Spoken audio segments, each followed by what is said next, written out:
Today we'll talk about how can you disable announcements notifications on your Reddit app. We're going to figure out the solution or know how you can do that on your app. So all you have to do, you just go above this photo, click on it here.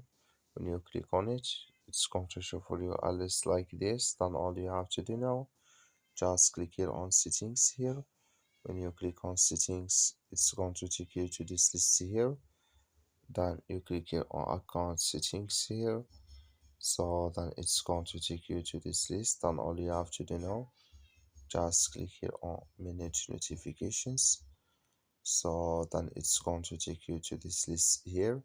Then you go down, you just keep going down here. You come here to Reddit announcements here, click in this sun or this color.